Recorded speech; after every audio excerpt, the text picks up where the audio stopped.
Davos ప్రపంచ పారిశ్రామికవేత్తలు వచ్చి అక్కడ సరదాగా అంటే ఇక్కడ మనకి ఎగ్జిబిషన్స్ పెడుతుంటారు, రియల్ ఎస్టేట్ ఎగ్జిబిషన్ అని, ఎడ్యుకేషన్ ఎగ్జిబిషన్ అని, అట్లాగే అక్కడ రాష్ట్రాలు దేశాలు ఎగ్జిబిషన్స్ పెడతా ఉంటాయి.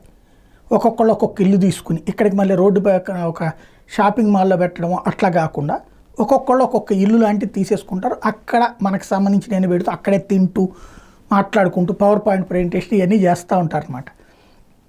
అక్కడ ఇలా ప్రపంచ పారిశ్రామికవేత్తలు వచ్చినప్పుడు దేశం తరపున అనేక రాష్ట్రాలు పాల్గొంటుంటాయి. అయితే ఈ మధ్యక జగన్మోహన్ రెడ్డి వచ్చిన తర్వాత దావోస్కి ఒక ఏడాది వెళ్ళారు, ఏదైతే పెట్టుబడులకు సంబంధించి. అప్పుడు కూడా మన భారతీయ పారిశ్రామికవేత్తలు అక్కడ వచ్చి కూర్చుని పెట్టుబడులకు ఒప్పుకున్నారు తప్పించి విదేశీ సంస్థలు పెద్దగా లేవు.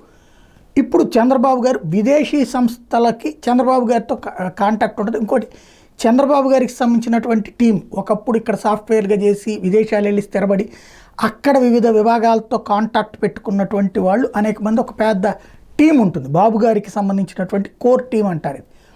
ఈ టీము ఈ అంతర్జాతీయ సంస్థల్ని ఆ దావోస్ వేదిక దగ్గరికి తీసుకురావడంలో సక్సెస్ అవుతుంటాడు. ఆ టీం లేకనే జగన్ టైంలో వర్కౌట్ కాలేదు. ఇప్పుడు చంద్రబాబు గారు జనవరిలో జరగబోయేటువంటి దావోస్లోని పెట్టుబడుల సదస్సుకి వెళ్ళబోతున్నారు. స్వయంగా చంద్రబాబు, లోకేష్ వీళ్ళు వెళ్ళబోతున్నారు.